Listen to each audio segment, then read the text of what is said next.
በአስቸኳይ ከህይወታችን መወገድ የሚገባቸው 5 ጎጂ ባህሪያትና ልምምዶች። አንደኛ፣ አምርሮ መጸጸት። ሳይንስ እንደሚገልጸው በባለፈው ህይወታቸው አምርረው የሚጸጸቱ ሰዎች ከፊታቸው ያለውንም እድል ማለትም ኦፖርቹኒቲ በብዙ የሚያጡ ሰዎች ናቸው። ወደ ኋላ እያዩ መኪና መንዳት ደግሞ መንገድ መሳት ብቻ ሳይሆን አደጋም አለበት።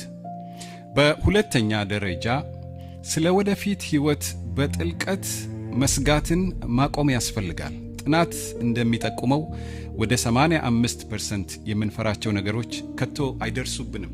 እንደሚባለው የፍርሃት ጭንቀት የሚያስወግደው የነገን ችግር ሳይሆን የዛሬውን ብርታታችንን ነው። ያለ መጠን አንስጋ፣ ነገን በእጁ የያዘው የነገው ፈጣሪ አምላክ ከኛ ጋር ስለሆነ። ሶስተኛ፣ የህይወት ዓላማን ማጣት ማቆም ያስፈልጋል። ዓላማ ያላቸው ሰዎች እንደ አምላክ ፈቃድ ረጅም ዕድሜ ይኖራቸዋል።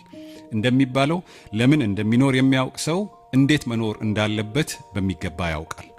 ዓላማን ስንቆ አለመዋል ወደቡን እንደማያውቅ መርከብ መሆን ነው። በአውሎ ነፋስ ቢደበደብ አይደንቅም።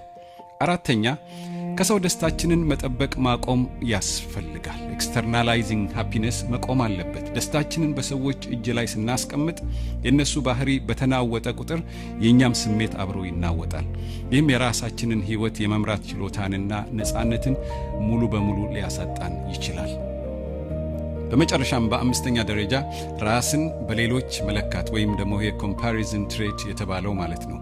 የራሳችንን ህይወት እድገትና ስኬት ከሌሎች ሰዎች ማህበራዊ ገጽታ ጋር ያነጻጸሩ ያንን ጠዋትና ማታ ማብሰልሰል ያለንን እምነት የሚሸረሽር እግዚአብሔር የሰጠንን በረከቶች እንዳናይ የሚያደርግ አስቸኳይም መፍትሄ የሚያስፈልገው ጉዳይ ነው።